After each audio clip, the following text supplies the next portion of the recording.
In an era of riots and turmoil scattered across the nation, we often tire of the news and long for domestic tranquility.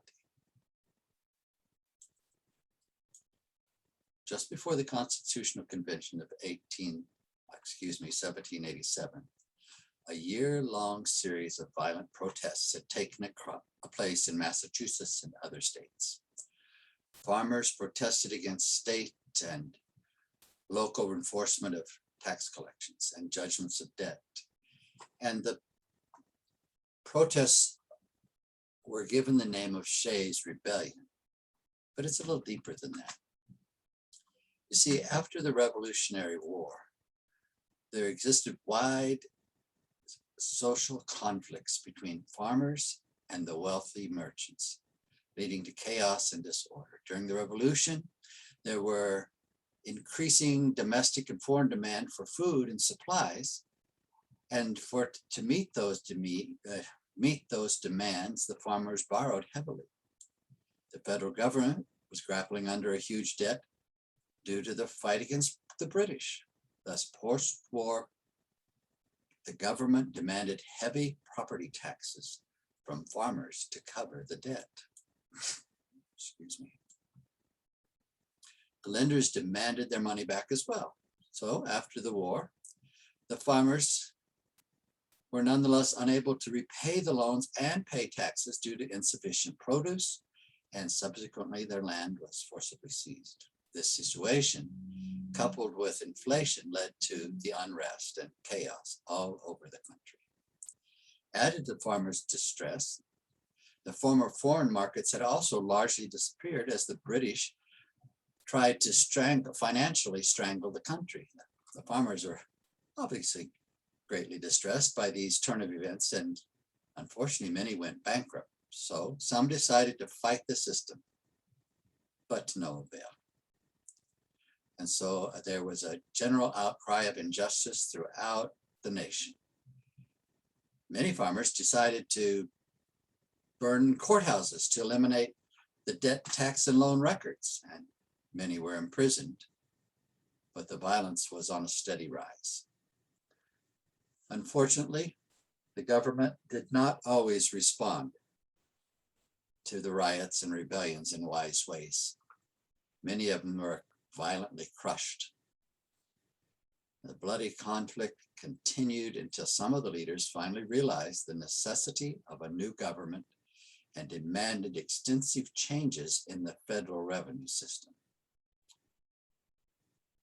These events were possibly the reason why both the framers and the farmers, or I should say the farmers and the framers of the Constitution, demanded peace and order. They wanted an atmosphere free of fear and violence and unrest.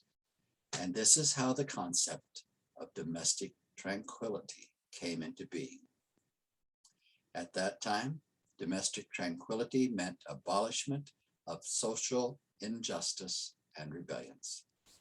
It meant a safe economy, protected private property, and an absence of debt. In other words, a strong, stable, secure state of affairs.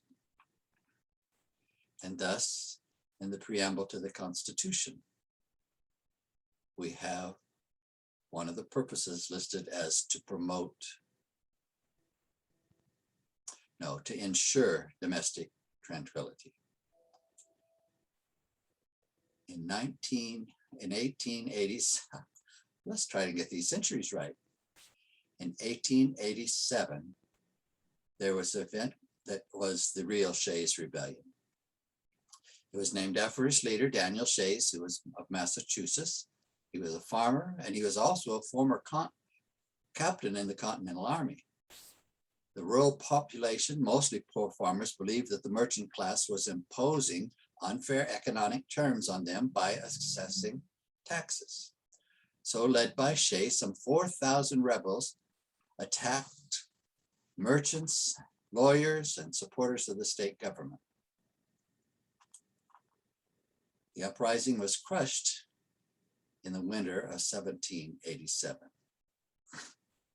the politicians drawing up the Constitution were truly alarmed by Shays' rebellion. They wanted to be sure that the federal government had the authority and power to stop these sorts of uprisings by force or by persuasion. They also wanted the government to be able to smooth out territorial disputes among the states and to keep the states from warring with one another.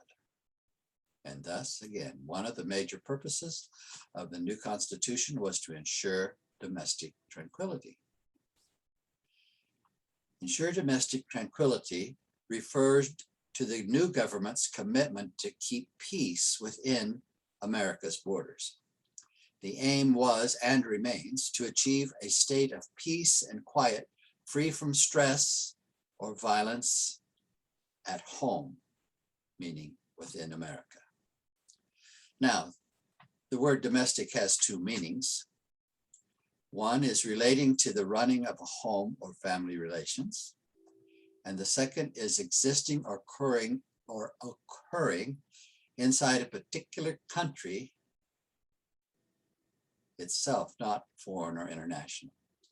Tranquility meaning is simply the quality or state of being free from disturbance. Another word could be calm. But there is a problem with definitions here. You see, domestic tranquility in the court of law and by legal definition today actually means peace at home, primarily within the household. It's used to refer to peace within the family and often is missing even there. Domestic tranquility with regard to the Constitution, again speaking from the lawyer's website, refers to peace among the states. The Constitution gives power to the federal government to quash rebellion and to smooth tensions between the states. The framers of the Constitution were concerned with the inability to suppress rebellion or quarrels amongst the states before the formation of the Constitution. I don't know if you've been hearing what I'm saying there, but you've probably noted the difference between the so-called legal meaning of domestic tranquility and the intention of the framers of the Constitution. And that difference is very important. I suspect that a survey of 5%ers and the general population, you would find that we, the people of today, stand for the same meaning as the framers of the Constitution. The framers were speaking the language of we, the people of their day. And we, the people, still hold that identical expectation. The expectation of domestic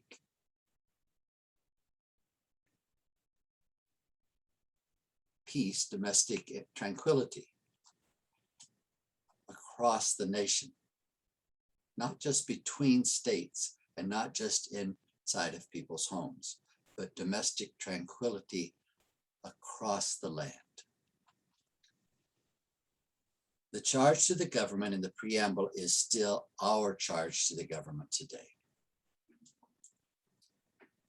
And when the governing persons continue to fail to provide it, we need to hold them accountable and insist that they follow the mandate laid out in the preamble. The modern usage of domestic tranquility is generally to mean the government's inherent ability to protect and encourage peaceful demonstrations and assemblies. I believe this is more in line with the expectations of we the people. Domestic tranquility's intention is to prevent or stop those assemblies and demonstrations that impinge on the domestic tranquility of other citizens and of residents in this country. Now, the right to peaceable assembly and the right to petition the government for redress of grievances are sacred to our country. These rights are enshrined in the Bill of Rights. The government's job is to make certain that all citizens have a peaceful means of addressing grievances. And the operative word then and now is the word peaceful. The phrase ensure the domestic tranquility, simply put, means to ensure that peace, calm, and law and order coexist in the country so that we can lead a peaceful life, devoid of fear and peril.